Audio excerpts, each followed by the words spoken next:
Так, ассаламу алейкум, урматтуу кесиптештер, Аруке, бүгүнкү IT жолугушууга баардыгыңыздар кош келипсиздер. Бүгүн көптөн күткөн абдан пайдалуу, абдан жакшы IT жолугушуу. Э, Негизи азыр ошол IT тармагынын соц тармагы десек болот. Программисттердин Инстаграмы, ТикТогу, Фейсбугу, LinkedIn деген соц тармак бар. Баардыгыңыздар жакшы билесиздер. IT компаниялар программисттерди ошол жактан издейт. Э, Же болбосо программисттер тескерисинче IT компанияларды ошол жактан таап жумушка кирет. Бул өтө маанилүү. Почти LinkedIn аккаунт бул сиздин резюме болуп эсептелип калат. Ошол бүгүн сиздерге LinkedIn аккаунт ачуу боюнча ошо практикалык бир форматта Аруке биздин Айкенге аккаунт ачып берет. Буюрса ошону көрөбүз. Ага чейин мен сиздерге буга чейин негизи биздин уже жумушка кирип иштеп аткан программист кесиптештерибиз суранып аткан болчу. Неме болсо, App IT компаниянын LinkedIn аккаунту болсо, биз ал жакка дагы белгилеп койсок, ушул жакта окудум, ушул жакта иштедим деп эми бизден стажировка кылып туруп анан чыгып атышпайбы? Ошого бизде иштедим деп белгилеп койсо болот да. Ошондой. Биздин буга чейин ошол компаниянын LinkedIn аккаунту жок болчу. Бүгүн эле жаңы ачтык. Канчалык туура ачылды, канчалык идеалдуу болду, ал жагын мен пока билбейм. Бирок ошо бир канча күндөн бери ошо изденип, компаниянын аккаунту кандай болуш керек деп ошол нерселерге суроо жооп тапканга аракет кылдым. Мынтип эле издесеңиздер Кудай буюрса чыгат. Логотиби менен. Анан азырынча могул жерде отслеживать деген чыгат экен, ошону басып пока биздин компанияны карап турсаңыздар болот. Анан бизде иштеп биринчи постту да чыгарып койдум, может лайктардан басып. Бүгүн компаниябыздын LinkedIn баракчасын ачтык, баракчабызга катталып керектүү маалыматтарды алып туруңуздар деп мындай кылып чыгарып койдук. Ошондой пока ушул. Анан сиздерге болсо бүгүн бул өзүмдүкү. Могул жерге да баягы founder дегенде App IT компания деп чыгып калыш керек эле. Чото ошону чыгара албадым. Но балким бүгүнкү IT жолугушуудан кийин, бүгүнкү сабактан кийин ойлоп атам. Чыгып калат болуш керек деп. Ошол анда сөздүн кезегин Арукеге берип атабыз.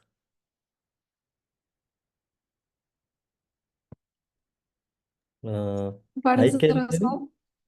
салам.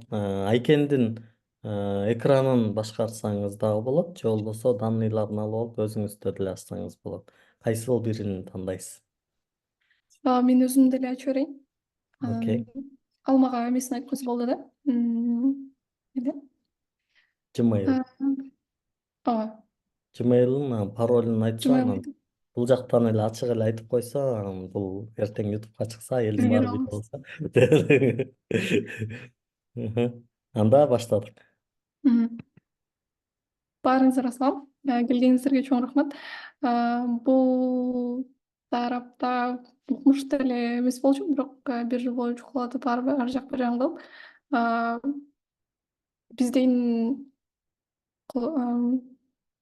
разработчиктердин, программчылардын, программисттердин эң мындай уязвимый жери экен деп айтып койсок болот экен. Себеби көптөрүндө жок болсо дагы же туура эмес, же кыргызча эмес, же орусча эмес, же англисче эмес, ушундай проблемалар көп экен. Анан ошого азыр мен бүгүн билгендеримди бөлүшөм. Надеюсь, пайдалуу болот деп ишенем. Так. Рахмат, сөзсүз пайдалуу болот, биз да ишенебиз. А, Азыр күтүп туруңуздар, мен бул жакта.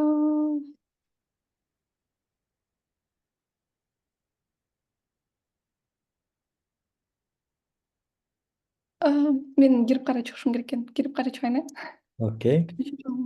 Ошол учурда Айкендин немелерин алып коюңуз, Ага, аккаунттарын. окей.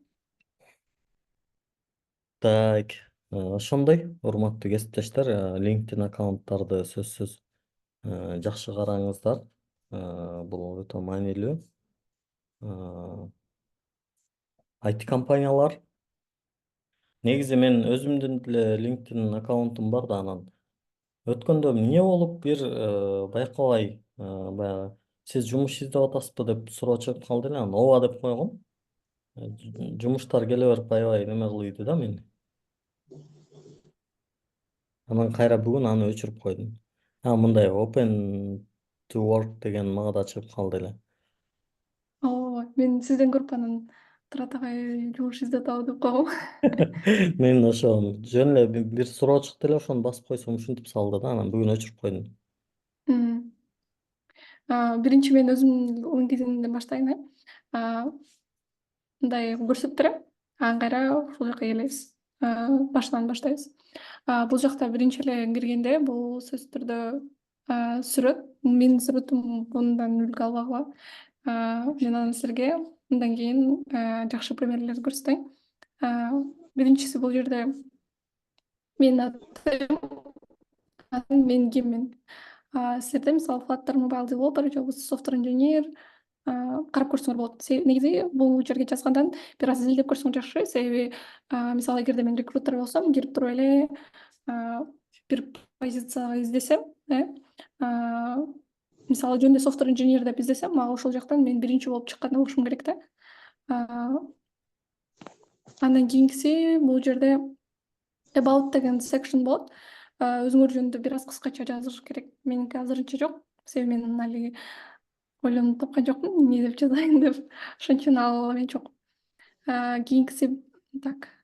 Кийинкиси бул жерде аналитикасы чыгат. Бул жакта болсо силердин activity, мындай эмнелерге лайк басып атасыңар, кайсыларды репост жасап атасыңар, кайсы жерлерге комментарийлер жаздыңар, ошолор чыгат. Мисалы бул жерде комментарийлер. Бул жакта болсо эмелер репост кылгандарыңар чыгат. Кийинкиси бул жерде experience келет. Experience'да кайсы жерлерде иштегенсиңер, эмне болуп иштегенсиңер, анан эмнелерди кылгансыңар, ошолорду жазсаңар жакшы. Кайсыл скиллдерди үйрөндүңөр, ошолор маанилүү болот. Мисалы мен Турат агай Apache компанияда 3 ай иштедим. Декабрдан баштап мартка чейин ошону жазып койдум. Бул жерде эмне кылгандарым. Кийинкисинде дагы бул Jills Academy'де иштегем. Ал жакта да эмне кылгандарым, ошондой эле кандай жөнүмдөрүм бар. Кандай жөнүмдөрдү үйрөндүм, ошолор бар. Кийинкиси бул жерде education. Кайсы жерлерде окудуңар? Мисалы мен биринчи бул жакта эң үстүдөн акыркысынан баштап кийинкисине кетет. Мисалы мен азыркы учурда бул университетте окуп атам. Андан мурун булар курстар болчу. Пока что калтырып койдум. Бирок буларды башка жака дагы кылып койсо болчудай, менин оюмча. Так. В целом ушундай бул жерде. Андан кийинкиси сертификаттарыңар. Мисалы баягы Udemy'ден, Courseraдан ар кандай сертификаттарды аласыңарбы, ошолорду ушул жака киргизип койсоңор болот. Меники бул жерде калган сертификаттарым. Show credential деген бул ошол сертификатка ссылка менен кошуп жазасыңар. Мисалы мен могул жерде бассам, ошол сертификатты барып көрүшүм керек да. Себеби жазып койгондон башка, ал эми ошону тастыктаган башкача болот. Мынакей. Андай болуп, бул жактан чыгыш керек. Мисалы рекрутер кирип анан ал жерде толтуруп сертификаттар, лицензиялар болсо ошолорду кайсы жактан текшерет, алар чын эле алдыңарбы же жөн эле жазып койдуңарбы, аны дагы көрүш керек. Бул жерде скиллдер, кайсы тилдерди билесиңер? Ушундай. Анан кийин бул жерден мага эң жаккан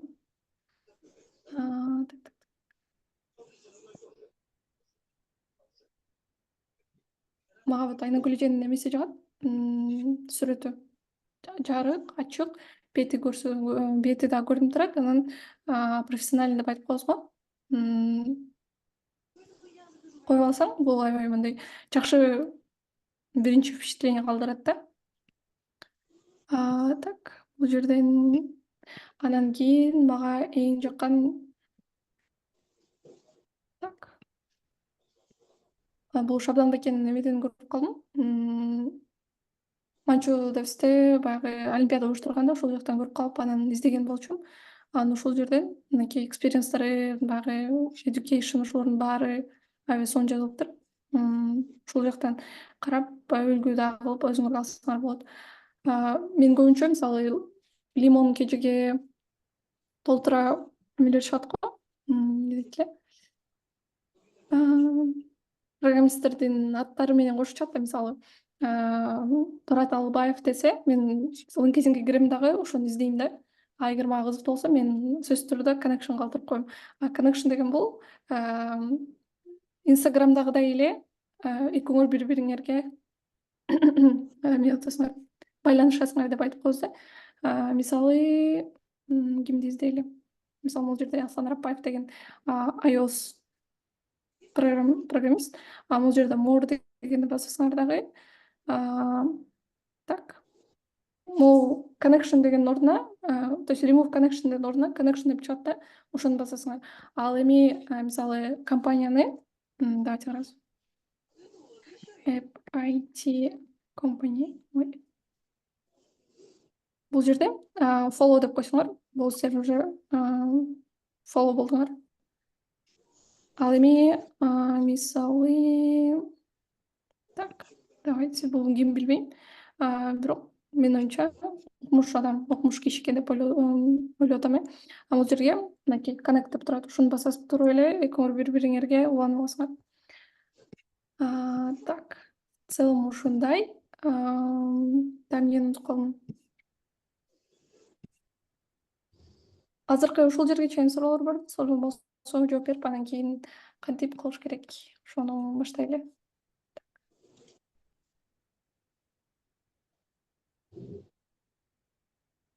Суроолор болсо сөзсүз суроо бериңиздер. Тахмина суроо бар окшойт, Бар суроо берсем болобу? Ооба, албетте. Саламатсыздар. Менде мындай суроо да. Бул жака только ошо IT сферасындагы сертификаттарды, только ошо ITге тиешелүү нерселерди эле киргизиш керекпи же башка дагы университетте окуган башка нерселерди киргизсе болобу? Кандай?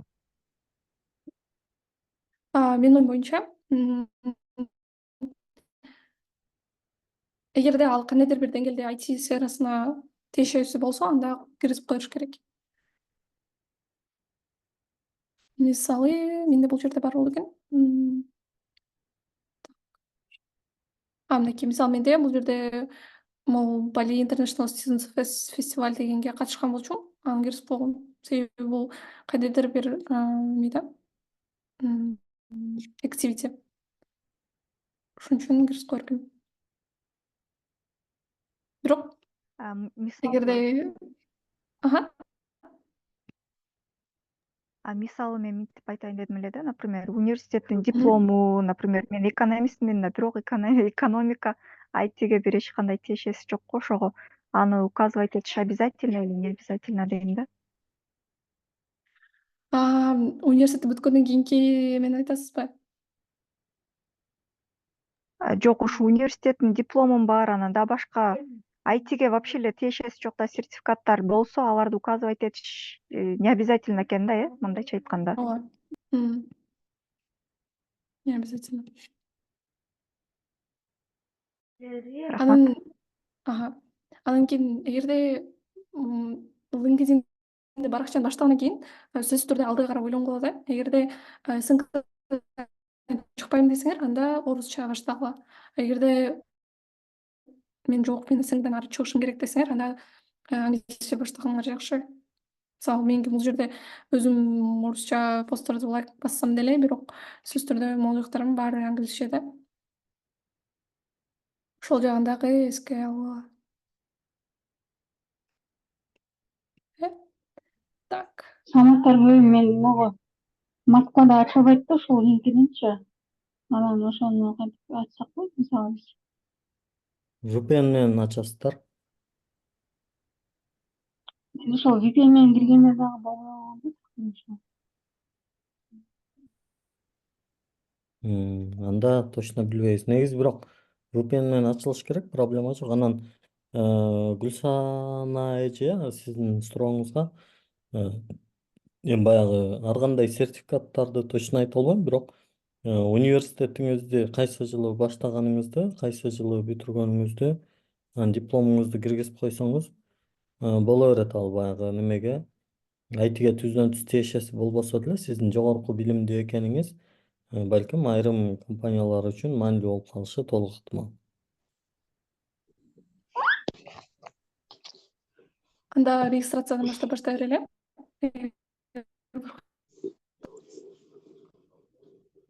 Суроо жок болсо, дагы суроолор болсо, ушундай баракча. Бул жерде new to LinkedIn, join now бул деген. Эгерде LinkedInде жаңылсаңар, анда мен жакшы чыгып атамбы?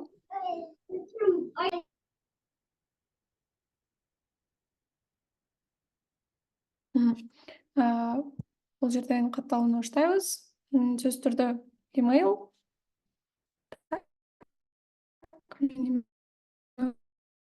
Алды карап алайын.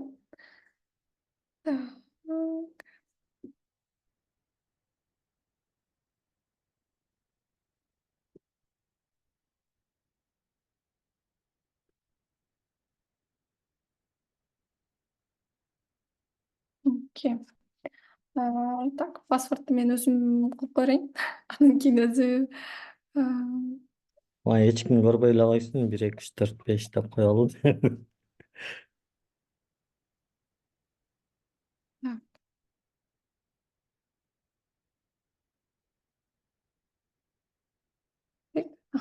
first name бул өзүңүз да билгендей эле бул атыңыздар. Анан кийин фамилия. Эгер кааласаңыздар, негизи чогуу баштасаң жакшы болмок да. Силер дагы кошулуп кетсеңерчи. Кимде мүмкүнчүлүк болсо ошондой эметели. Бул жерден так, Бишкек.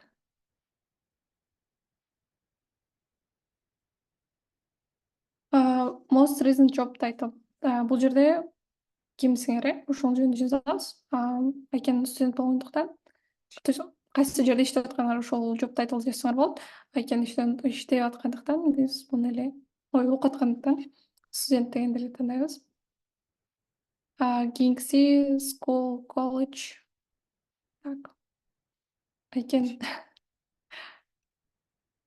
school, college. Атын жазып койсоң. Быйыл эле баштады. Ой. Арабаев, точнее. University. Name Technical it all. University.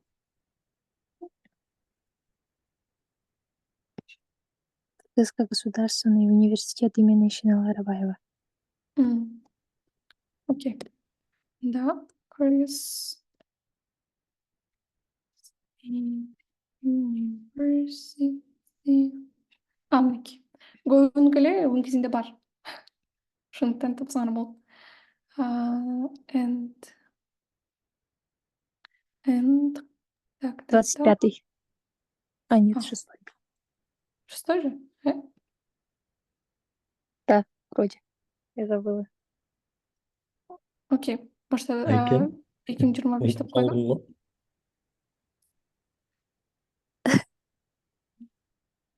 Экен мага жазып койсоң, сага барган кодду.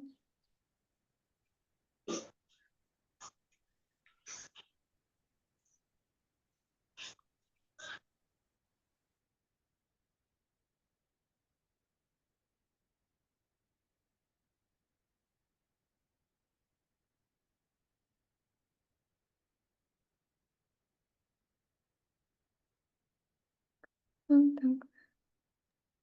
Бума иштеме келбеди. Почтадан ачып карасаң келет. Баш керек. 24. Не пришло. iCloud'га болот беле өзү? Ооба.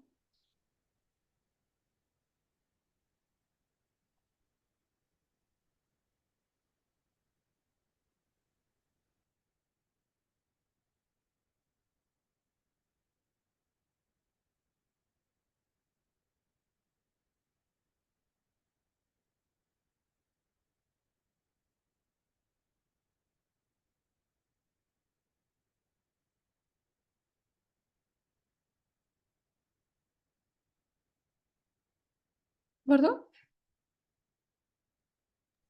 Жок, келген жок. Окей. Анда так, мен токтоп турайын дагы. Email'ды өзгөртүп салайын. Tamam.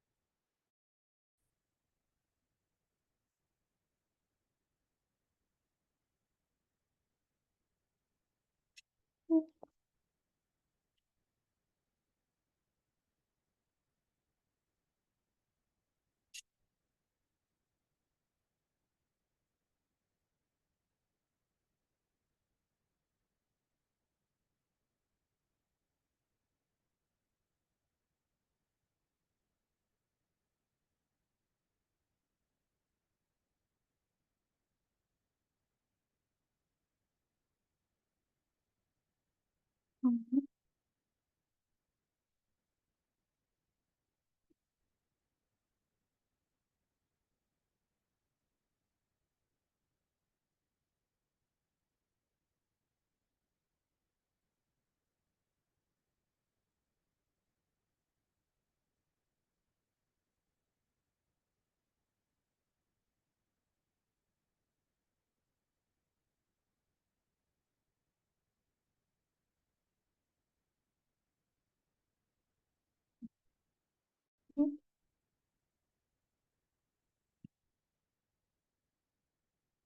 Ам, Мен бул жакта confirmation кылганча сиз кылып турууга аз калды.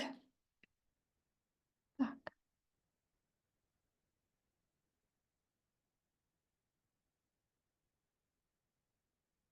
М,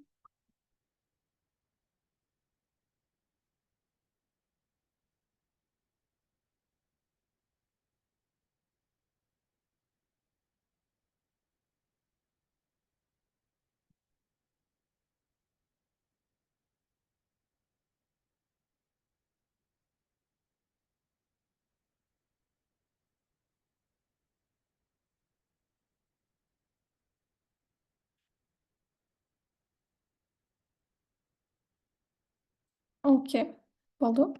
Улантабыз. Мгм. Confirmation кылгандан кийинкиси бул жерде сөзсүз түрдө чыгат. Жумуш издеп атасыңбы деген. Эгерде ооба жумуш издеп атам десеңиздер, бул жерде yes, I'm actually looking for a new job десеңер болот. Анан ошого жараша сиздерге баягы LinkedIn алгоритми боюнча же жумуштар аябай көптөн чыгып турат, же эгерде силерге кызыксыз болсо анда чыкпайт. Ошол сыяктуу нерсесине керек болот. Бул жерден мен ушул нерсени белгилей берейин. Ооба, издеп атам деп. Кийинкиси job title. Ким болуп издеп атасыңар? Мисалы, Flutter, Flutter. Так. Developer.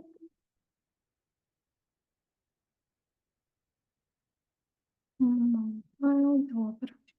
Job locations. Окей. Могул жактан түшүндүм. Бул жерде деген job titlе'дарды мисалы эң кайсы көптөр чыгат. Ой, эң көп кездешкен арасынан тандайт экенбиз. Мисалы бул жерден эгерде мен мисалы Flutter деп жазсам, так, чыгып кеткен. Неге билбейм. Бирок биз mobile дегенди тандай берели. Же болбосо мисалы software engineer да. Software engineer, mobile деп жазалы. Анан бул жерден дагы кайсысын тандасак болот. Так, карайбыз.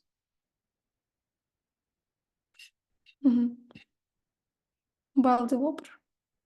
Эгерде рекрутер LinkedIn'ге кирип mobile application developer деп жазса, сиздерден дагы баракчалар чыгып калышы мүмкүн. Эми бул жерден job locations. Мисалы бул жерден мисалы Бишкектен издеп атат, ошону тандасам болот. Эгерде Европаны да кошуп туруп эле, мисалы Europe деп жазып койсоңор болот. USA маловероятно, бирок жазып койсок болот. Же болбосо мисалы Asia. Так, Asia'да эле коелу. Анан бул жерден I'm open to remote work. Remote бул сиздер билгендей эле удален алыстан иштөө, аралыктан иштөө.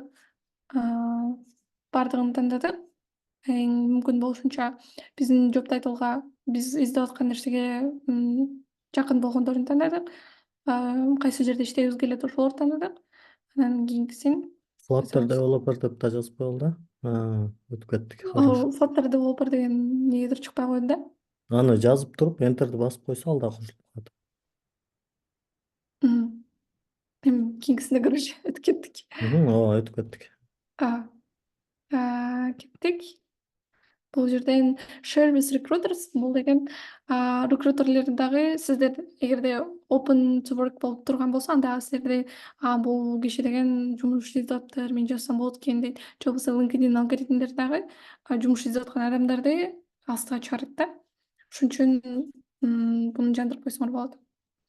Кийинкиси read what's happening in the industry. Айкен неме кыла алсын, ушуну сканировать этип. Болсо анан жөнүп коем. Так, кийинкиси. Бул жерден кимдерди тааныйт, мисалы, мынакей, Айкен менин билишимче Мурат Байкен тааныйт. Connect дегенди жөнүп койсоңор болот. Анан бул жерден мисалы Турат агайды издейли.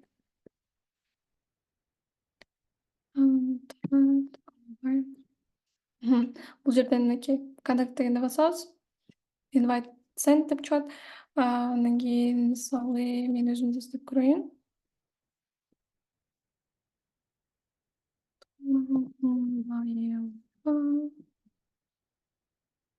Так, окей, чыкпады.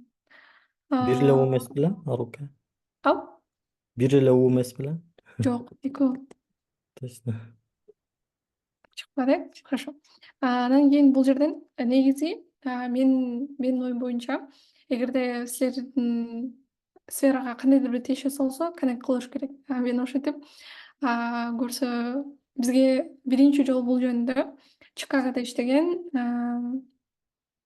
эже айтып берген. Олдо жолугушуу болгондо ошол жерден Тимур Байкелер жолугуп, ошол эже айтып бергенде бардыгына connect таштай бергиле деп айткан да бизгечи. Анан мен болсо ачып алып баарына таштап салыптырмын. Ал жакта менин вообще тааныбагандар, индустар, толтур адамдар экен эми. Пакистанецтер вообще тааныбайм аларды, кыргыз дагы эмес. Анан мен баягыда карап кимдерге эме подписка кылып салгам деп аябай ойлонуп талап чыккан болчумун. Ошондуктан эгерде мисалы могул жерден көбүнчө баягы рекрутерлерге connect кылууга, программисттерге connect кылууга. Себеби алар эгерде силер мисалы мен жумуш издеп атам деп пост чыгарып турган болсоңор, алар дагы көрөт. Анан алар лайк басканда силерге дагы келет да. Мисалы ушул адам ушул постко лайк басты, сен да кирип кара депчи. Анан ошол жактан карап, эгерде рекрутерлерге дагы мындай connect кылып калган болсо, ошол рекрутер мисалы сиздердин постту көрүп калды. Андан кийин кирип мисалы профилиңерди карап, гитхабыңарды карап, анан кийин эгер жактырып калса, силерди дагы эмеге чакырышы мүмкүн да, интервьюга. Ошол жагынан LinkedIn аябай жакшы. Мисалы бул жерден кимге connect кыла алат? Так, Мен тааныгандардан коюп салайынчы. Так. Мынакей бул жерден Элдер Байкен Бакыт Абдишев, режиссер белем. Элдияр, Фамилиясын ким билем? Алмазбек. Мынакей Мгм. Канек Клаус, кийинки сен Кылычбек. Кылычбек Байкенди көрбөйм. Кылычбек, Жолдубаев. мынакей мисалы дагы Бакыт Тешев. Так, чыккан жок чыда. Чыкпады. Анан бул жерден мисалы Тимурмон обязательно. Окей, бардыгын кылдык. Анан кийин next басабыз. Таанган адамдарыңыздарды сразу ушинтип кошуп алсаңыздар болот. Бул жерден силерге мынакей ачканда эле биз деген софтвер инженер деп белгилегенбиз да. Ошондуктан сразу эле мондай софтвер инженердин вакансиялары чыгып атат. Сага ушул эме болушу мүмкүн депчи, мисалы кызыктуу болуп калышы мүмкүн, кирип карап көр деп. Ушул жактан карап жумуш издесеңиздер болот. Анан мисалы мен деген Турат агай менен иштештим дейли. Анан могул жерден Турат агайды табайын. Карап койчу. Биринчи бул жакта карап экенбиз.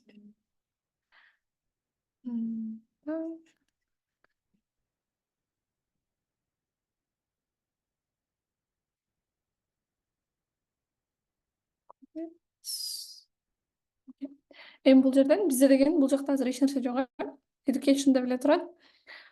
Эми булардын баардыгын кантип настройка кылабыз? Бул жерде болсо мынакей чыгат. Нелерди дагы кошушум керек?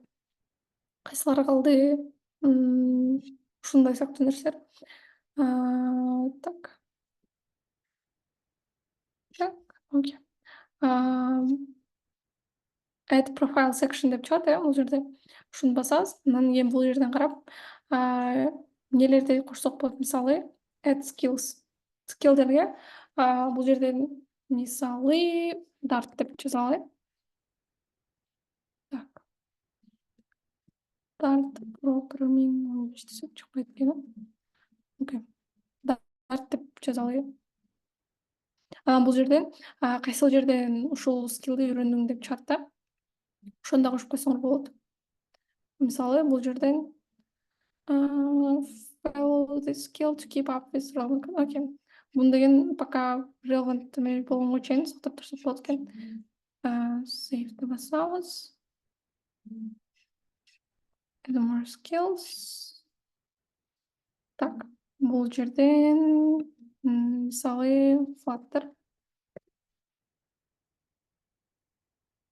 Save. Mobile applications. Дагы save деп басабыз. Анан технический скиллдерди кошкондон кийин сөзсүз түрдө soft skillдерди кошуп койсоңор болот. Мисалы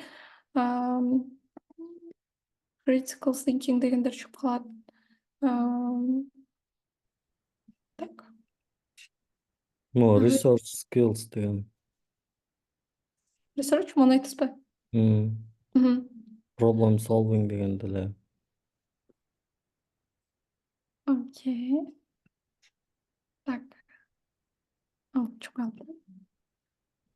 Problem solving. Окей. Скиллдерди коштук. Эми бул жерде деген уже бул жака жылды, 3 болуп калды, интермедиат болуп. Эми. Так. Бул жерден дагы profile section кылабыз дагы. Core деген бул эң маанилүү нелерди сөзсүз түрдө кошуш керек, ошолор. Мисалы profile photo, about, education, position, services, ошол сыяктуу нерселер. Эми бул жерден profile фотону пока кое турайын. about дегенде бул жерге өзүңөр жөнүндө кыскача жазасыңар. Мисалы бул көбүнчө биринчиси баягы биринчи сүйлөм кимсиңер, эмне менен алек кыласыңар. Анан сөзсүз түрдө эгерде жумуш издеп аткан болсоңор, анда вот бул жакта менин почтам, ушул жака жазсаңар болот деп туруп, почтаңарды калтырып койсоңор болот. Же болбосо номериңерди, же болбосо Telegram баракча, Telegram номериңердин баягы юзернейм дейт го, ошонусун калтырып койсоңор болот. Ушул аркылуу рекрутерлер силерге батыраак эметет, кандай десем, жазат, байланышка чыгат. Көбүнчө баягы немелерде адамдар бири-бирине эгерде connection жок болсо жаза албайт да. Ага деген же премиум сатып алыш керек, же сөзсүз түрдө connect болуш керек. Эгерде connect жок болсо, анда ал адамга мындай жеке кат жаза албайсыңар. Так, бул жерден дагы карайлы. Дагы эмнелерди кошсок болот? Education, биз уже education'ды коштук. Position, мурдагы иштеген жумуштарыңарды кошуп койсоңор болот. Мисалы, баягы резюмеде деген укмуш кылып жазышат го. Аябай клиенттер менен урушуп, проблемаларды чечет болчумун десе, анда клиенттердин баардык проблемаларын чечип, мен укмуш болуп кеткем, problem solving skillдерим аябай укмуш деп жазышат да. Мисалы, ошол сыяктуу кылып силер дагы кандайдыр бир мисалы опытты алып туруп эле айтиге окшоштуруп жазып койсоңор болот да. Андан эч нерсе деле болбойт, менин оюм боюнча. Себеби силердин биринчи бул резюмеңер, силердин биринчи LinkedIn баракчаңар бул жумуш алыш үчүн эле да. Жумуш алыш үчүн силерге ушул нерсе керек болот. Ошого мындай деле маани бербеш керек деп ойлойм, менин оюм боюнча. Анан кийинкиси recommended. Бул жактан баягы, мисалы, бул жерде add courses деп турат да. Бул жака киребиз дагы. Course name, бул жерде номер да бар экен. Окей, көрөлү. Letter mobile developer associated with job. Бул жерде эмес. Save.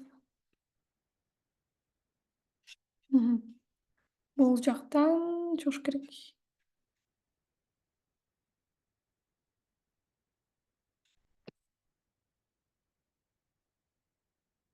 Негедир чыккан жок.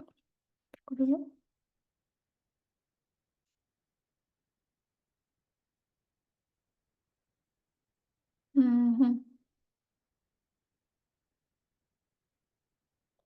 Менин оюм боюнча баягы номерин кошуш керек окшойт, ошон үчүн чыкпай калды.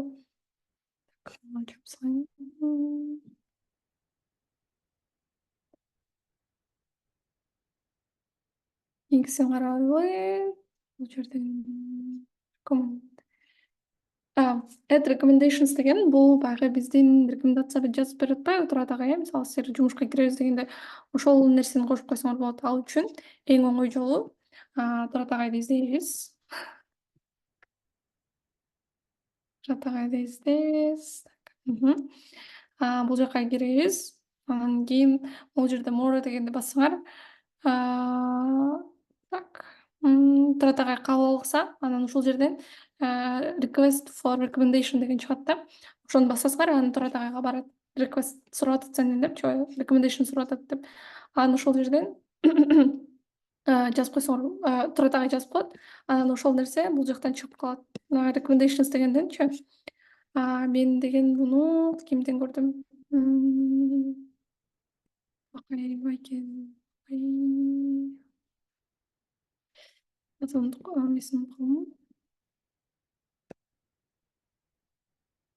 Бул жерден көрөйүн.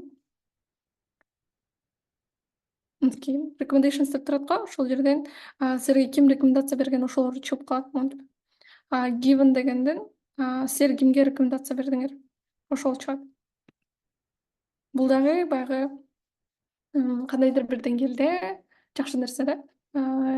Эгерде жакшы кишилер менен иштеген, баягы укмуш программисттер менен да иштеген болсоңор, ошол жактан рекомендация жаздырып алсаңар аябай жакшы. Так. Бул жактан силердин немелериңер, activities кимдерге эмне кылгандарыңарды жазып турсаңар болот. Ой, чыгат. Так. Мен бул жактан көрсөтүп берейин. More request recommendation. Бул жерден how do you know, кайсы жактан билесиң деди да. Бул жерден told you, mentored you, калгандарыңарды тандайсыңар. Position at the time. Мону деп туруп, анан кетиресиңер, Турадагыга барат, анан Турада ошол жерден жазып коет. Мисалы мен бул жерден кетирип көрөлү да. Так. Бирок могул жерден мага эмнегедир ушунусу жаккан жок. Так. Кошуп көрөлү, Турадага кандай дейсиз? Пайтисиде окугам депчи. Add profile section. Ооба, сөз. Education кошуп койсок болот. Bachelor's. Бул жерден course десек болот бекен.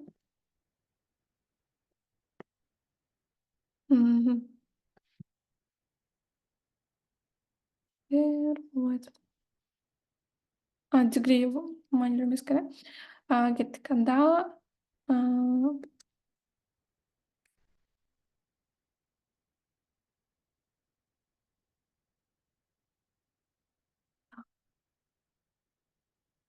Негедир чыкпай атат. Сизде Мен скул эмес, IT компания деп каттагам да. ошон үчүн анда чыкпай аткан го. Азыр Башка мени издеш кереги жокпу? Кандай дейсиз? жок. Менимче азыр education эмес, может баягындай стажировка же башка нерсе болсо ошону курса болот. Анда ушинтип көрөлү. Бул жерде мисалы Бул жерден Flutter, чыгат. mobile developer деп коелу. Employment time бул жерден internship. Company name бул жактан эми чыгат.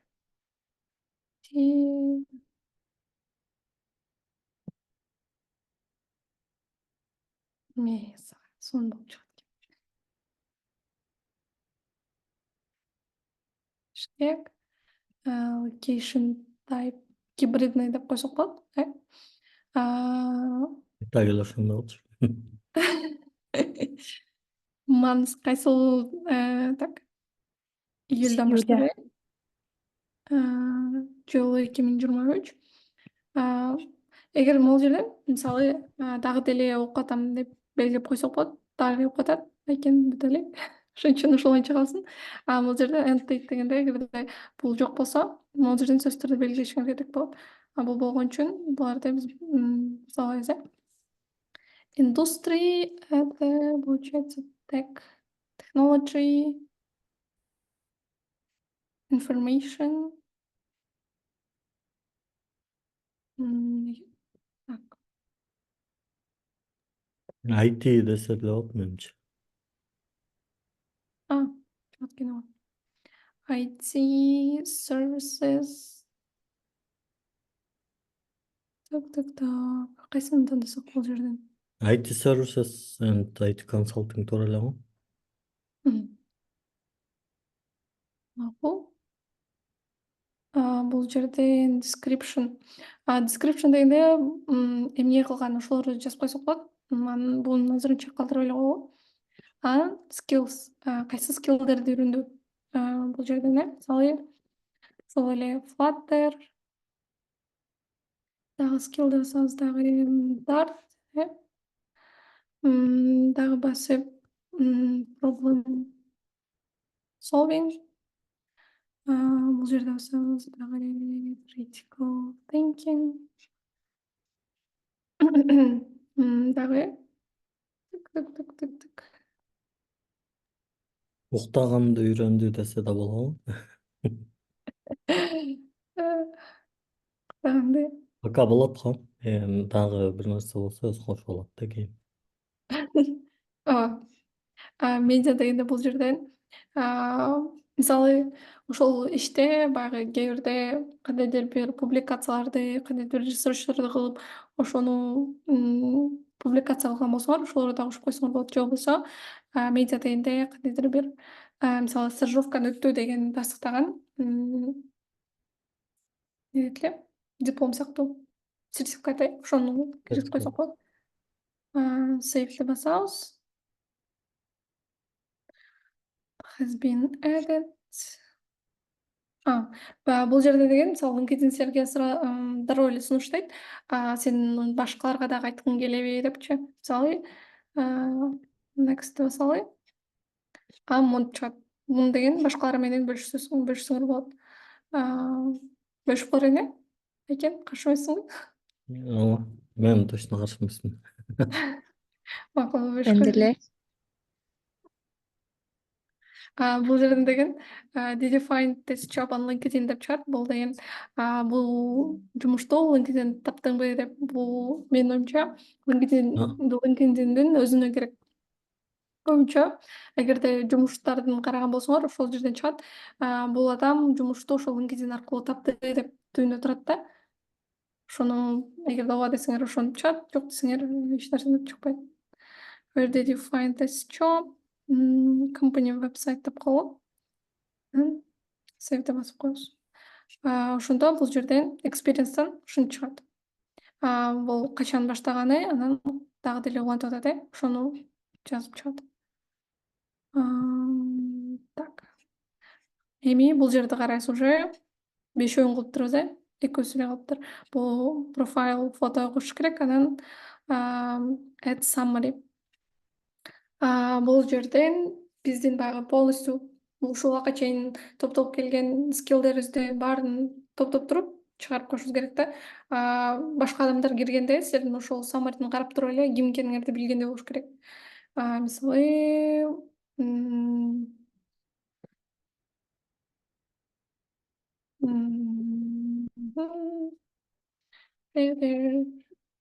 I am junior деп коелучу. Developer.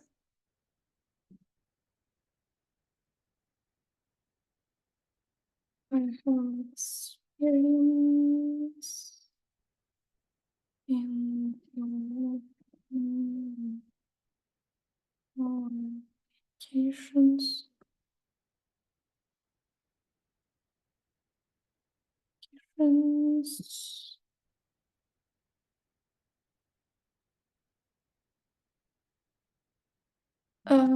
Happy to connect with everyone деп коелу. Эми бул азырынча драфт эле болсун, баягысы эмне десек,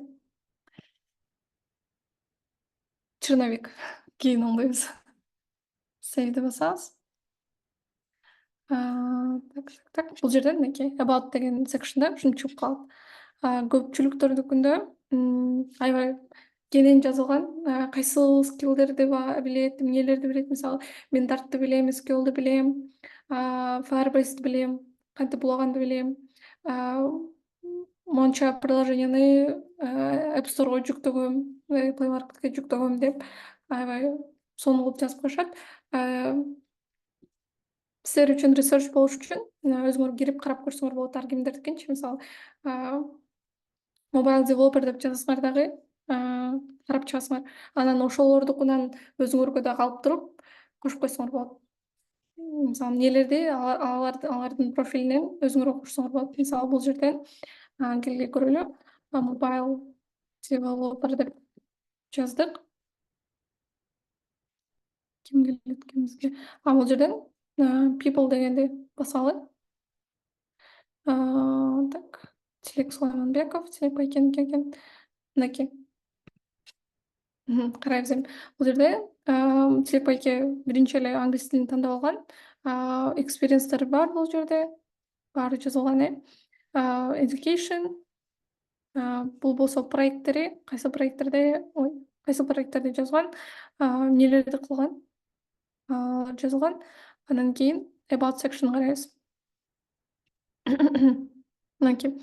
Канча жыл iOS developer with over 3 years. 3 жылдык тажрыйбам бар деп жазган. Expertise in Swift and iOS app development. Кайсыл мисалы iOS мисалы mobile development иштегенде эле анын өзүнүн немелери бар го. Мисалы health industry. 5 минут. Так. Мен эмемди угуп алайын, күтүп туруңуздар.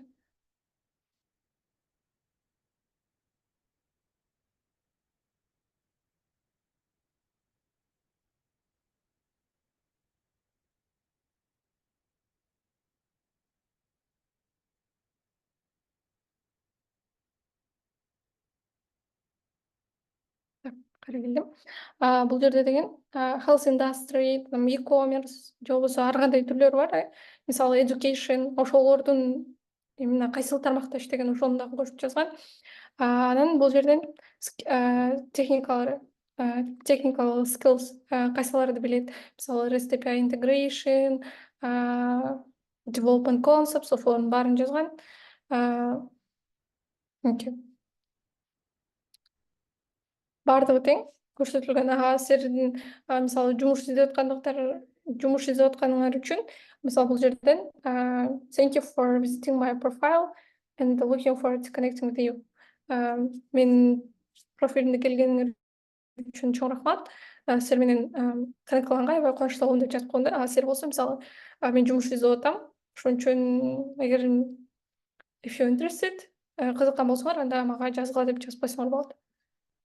Ошон үчүн так, connect join class.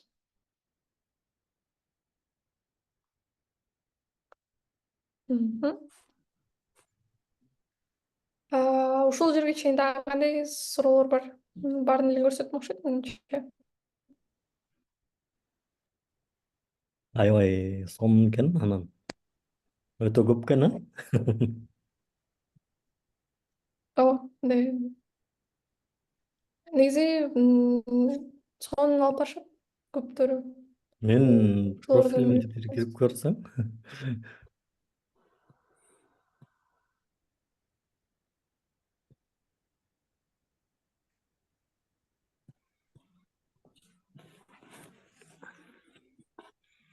айдын активитилери. Бул жактан experience. Бул жерде редактировать этип коюш керек экен ага. Негизи тура эмес деп коюптур. Так. Skills, dash education. Мынакей. Бул жердечи мисалы endorse деген бул силер ошол кишини таанысаңар, скиллдерин берип туруп, мисалы подтверждение кылсаңар болот да. Мисалы бул жака киреличи.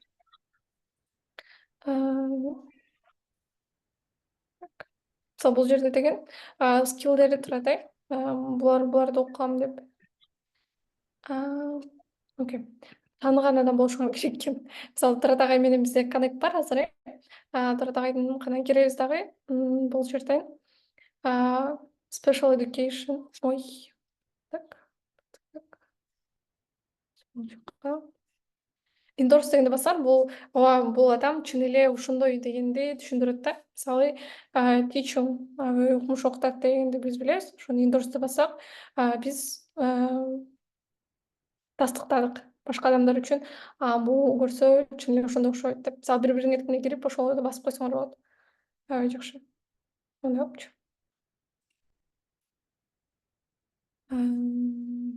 Ошо. Дагы кандай суроолор бар? Жасай турган нерселер көп экен. Анан ошону түшүндүм. Видео менимче аябай пайдалуу болот. Анан урматтуу кесиптештер, сөзсүз видеону башка ошол IT окуп жүргөн кесиптештерге, тааныштарга таратып, өзүңүздөр да кайра көрүп, сабак эле болду эми бул. Аябай сонун сабак да, мындан жакшы нерсе. Тем более кыргыз тилин табыш кыйын го дейм. Анан менимче Айкендин профили LinkedIn аябай супер болуп калды. Буюрса. Чоң Дагы. М, Анан башкалар ушундай кылып аракет кылыш керек.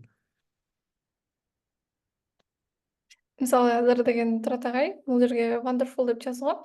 Ошол сыяктуу кылып компаниялардын көптөрү сөзсүз түрдө эгерде мен аябай кубанычтамын ушинтип жаңы позишн баштадым десе, көпчүлүк ушинтип жазып коюшат да.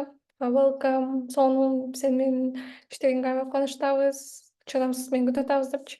Анан ошол компанияны фоллоу кылган адамдардын баары тең көрөт да. Ошондуктан мындай жакшы, менин оюмча, пиар дагы болот да. Мындай активдүү болсо болот. Ошол дагы суроолор болсо жооп берейин. Менде негизи суроо деле жок. Аябай жеке мен үчүн деле аябай пайдалуу болду. Даже баягы немени деле биздин бизнес аккаунтту деле компанияныкын деле Арукеге ачып бер деп аткам. Анан компанияныкы бир аз башкача болот экен. Ал жакта еще унчалык көп маалымат деле жазылбайт экен. Эми компания тууралуу бир эки нерсе жазып койсоң болду экен да. Жеке адамдыкы аябай көп экен. Себеби негизи LinkedIn өзү ошол жеке адамга, айрыкча программистке көбүрөөк басым жасайт экен. Анан мен жеке өзүмдүн LinkedIn баракчамда мына азыр ушул жерде көрүп тургандай программисттерге пайдалуу деп эсептелген айтиге тиешелүү макалаларды да бул жакта да жарыялап турууну туура көрдүм. Анткени бул жактан да көп адамдар окуп анан пайда алышат экен.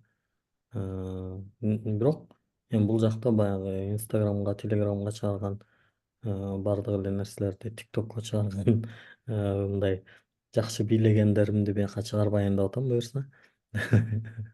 Ошол LinkedIn бул аябай пайдалуу. Ушул аркылуу эле көп адамдар жумуш табат. Мүмкүн болушунча мен дагы азыр Аруке айткандайын ойлонуп калдым. Мисалы компаниянын болсун, өзүмдүн болсун баракчамда кээ бир жерлерин кыргызча жазгам, кээ бир жерлерин англисче жазгам. Ошолорду да бир беткей эле менимче англис тилинде кылып койгонубуз дагы жакшыраак. Себеби ошого карап дагы бизге жумуштар сунушталат буюрса. Эгер бүттү окшойт Аруке. Менимче бүттү го. Башка эмнени бир нерсени айтайын деп унутуп калдым окшойт. Ошол анда эгер бүткөн болсо чоң рахмат. Аллах ыраазы болсун. Абдан Агый, токтотурбуз. пайдалуу. Айт Эстедим. айт. Бул жерде деген мынакей карасаңар, колдонуучунун аты чыгат да, LinkedIn. Анан бул жерден колдонуучунун аты ушуну силер өзүңөр редактировать этип койсоңор болот. Мисалы, ал үчүн мынакей public profile and URL деп турат го. Ушул жерге киребиз. Анан так. Бул жерден мынакей муну басабыз.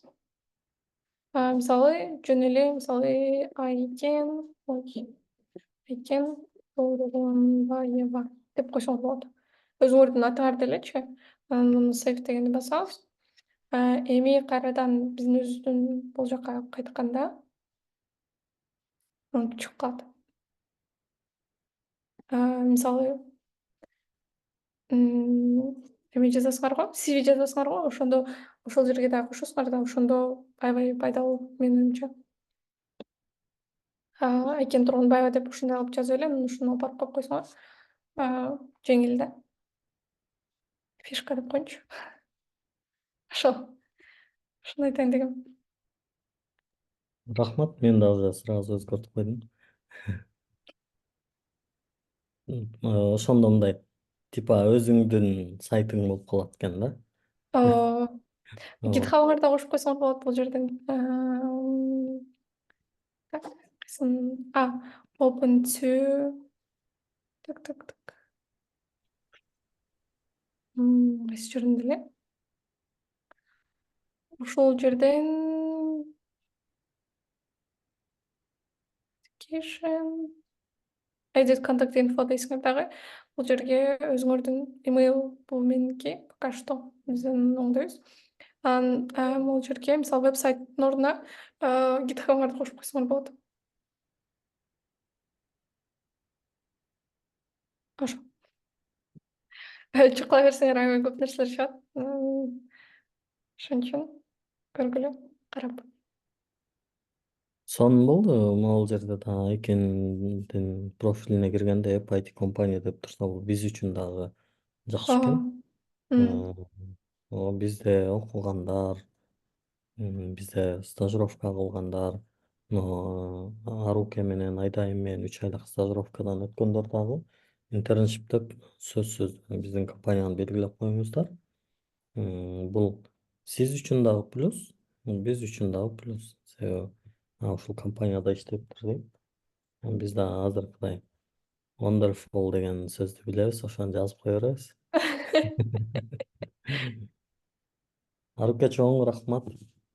Дагы бир жолу аябай чоң терең ыраазычылык.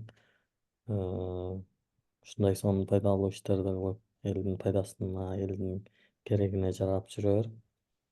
Ошол суроо болсо берсеңиздер болот. Ачык эшик, ачык микрофон. Тиги Гүлсан эже эле сурады, башка эч ким сураган жок.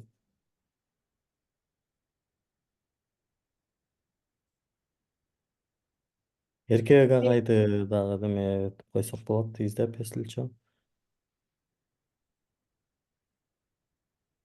Эркек байке вообще. Сүйүктүү агайыбыз. Эркек байкени дагы аябай сонун. Аябай сонун болуш керек менин оюмча. Экспириенстери прям топчик.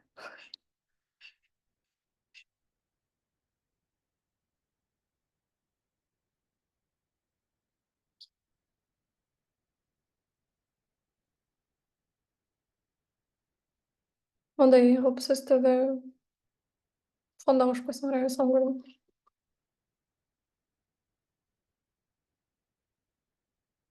Негизи бүттү да аягы. Эгер дагы суроолор болсо, суроолорго жооп берейин. Негизи бүттү, рахмат. Коштошо берсек болот го. Суроо да жок. Эмени бүтүрөсүзбү? Записти. Запись токтотуп коеюн. Рахмат, чоң рахмат. Баарыңыздарга рахмат, келгениңиздерге рахмат. Эртең бул видео YouTube'га чыккандан кийин аны таратып коюңуздар, башкалар да пайдалансын. Ошол анан биз дагы LinkedIndен дагы аны бөлүшүп коебуз буюрса. LinkedInди тууралоо боюнча видео деп. Ошол. Аябай сонун болду, жакшы болду. Сөзсүз пикир калтырып, LinkedIndен Арукенин өзүнүн аккаунтуна да кирип, аны неме кылып, белгилеп, анан жакшы фидбектерди жазып, ой пикирлерди. Ошол. Анда коштошуп атабыз. Записти токтотуп атам.